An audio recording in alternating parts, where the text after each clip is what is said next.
നമുക്കറിയാലേ നമ്മുടെ റോഡുകളിൽ അങ്ങോളം ഇങ്ങോളം, അതായത് തിരുവനന്തപുരം മുതൽ കാസർഗോഡ് വരെ നിറയെ ക്യാമറകൾ വെച്ചിട്ടുണ്ട്. എന്നാൽ ഈ ക്യാമറകളെ പറ്റിച്ച് നിയമലംഘനങ്ങൾ, അമിതമായിട്ട് സ്പീഡിൽ വണ്ടി ഓടിച്ച് നിയമലംഘനങ്ങൾ നടത്തുന്ന ഒരുപാട് ആളുകളുണ്ട്.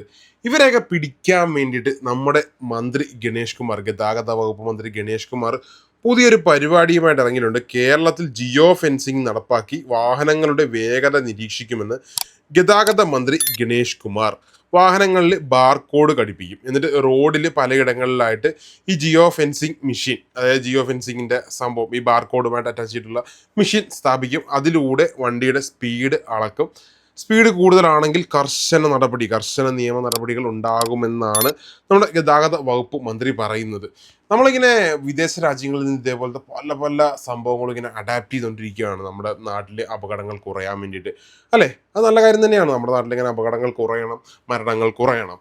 അപ്പം ചില ആളുകൾ ഇങ്ങനെ ഒരു ചിന്തിക്കും, അങ്ങനെയാണ് നിൻ്റെയൊക്കെ റോഡിലെ കുഴി അങ്ങ് നികത്തി കൂടിയിടാമെന്ന് ചില നല്ലവരായ ആളുകൾ സർക്കാരിനോട് ചോദിക്കും. സർക്കാരിന് ഇതിന് പറയാനുള്ള മറുപടി എന്താണെന്നറിയോ? വിദേശ രാജ്യങ്ങളിൽ നിന്നാണ് നമ്മൾ ഈ ടെക്നോളജിയൊക്കെ അഡാപ്റ്റ് ചെയ്യുന്നത്. അവിടെ നിന്നാണ് ഈ ടെക്നോളജിയെ കൊണ്ടുവരുന്നത്. അവിടെ കുഴിയില്ല. വിദേശ രാജ്യങ്ങളിൽ റോഡിൽ കുഴിയില്ല. അപ്പോൾ അവിടെ എന്ത് മാർഗ്ഗമാണ് അവർ സ്വീകരിച്ചിരിക്കുന്നത് കുഴി നികത്താനെന്ന് നമുക്കറിയില്ല.